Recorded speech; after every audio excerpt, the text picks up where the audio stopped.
కర్ణాటకలో కాంగ్రెస్ పార్టీ అధికారంలోకి రాగానే చేసిన పని ఏంటంటే కొత్తగా డెవలప్ అవుతున్నటువంటి ఏరియా ప్రాజెక్టులన్నీ ఆపేసింది. వాస్తవంగా ఎట్లుంటుందంటే చిన్న ఉదాహరణ, సో సెంటర్లో ఒక పెద్ద ప్రభుత్వ కార్యాలయం రాబోతుందనగానే ఆ చుట్టుపక్కల భూముల రేట్లు పెరిగిపోతాయి.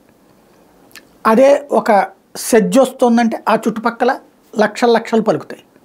అలాగా హైదరాబాద్ చుట్టూతా కూడా రేట్లు పెరిగినాయి. కర్ణాటకలో ప్రభుత్వం ఏం చేసింది, బీజేపీ అధికారంలో ఉన్నప్పుడు ప్రకటించిన వాటిని తను రాగానే ఆపేసింది. దెబ్బకి ఆ రియల్ ఎస్టేట్ వ్యాపారులందరూ కాంగ్రెస్ సర్కార్ని అడిగితే 30% డబ్బులు అంటే మీరు ఎంత సంపాదిస్తారు, ఇదివరకు మీరు అక్కడ కొన్నది 10 లక్షలకు 15 లక్షలకు ఎకరం, ఇప్పుడు మీరు ₹1 కోటి దాకా సంపాదిస్తున్నారు కాబట్టి 30% కమిషన్ అడిగింది. ఇదే ప్రస్తుతం అక్కడ ఉన్నటువంటి చర్చ.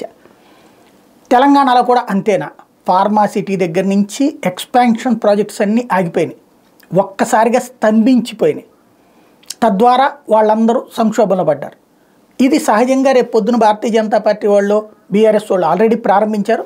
ఇప్పుడు రేపు అదే అడుగుతారు, ఎంత డబ్బులు కావాలి. ఇక్కడ ఏంటంటే కాంగ్రెస్ అధినాయకత్వానికి డబ్బులు పంచడం లేదు అని చెప్తే అమాయకత్వం. ఖచ్చితంగా రాష్ట్రాలు ఎవరు అధికారులు ఉంటే వాళ్ళు పంపిస్తూనే ఉంటారు. అందుకు ఎక్కడి నుంచి పట్టుకొస్తారు, బ్యాంకులు దోచుకోలేరు కదా. ఇట్లాంటి అంశాల దగ్గరే ఉంటుంది. బేసిక్గా ఊరు ఎక్స్పాన్షన్ ఇక్కడ విచిత్రం ఏంటంటే రేవంత్ని అత్యధికంగా సమర్థించే వాళ్ళలో తెలుగుదేశం వాళ్ళు ఉంటారు. ఎందుకంటే తెలుగుదేశం నుంచి వచ్చాడు కాబట్టి. తెలుగుదేశమే అభివృద్ధికి మూలం అనేటువంటి పాయింట్ చెప్తా, అదే అభివృద్ధి పథకాలని ఇప్పుడు రేవంత్ ఆపుతున్నాడు. ఎందుకని అంటే అక్కడ దాని చుట్టూతా ఉన్నటువంటి లింకు.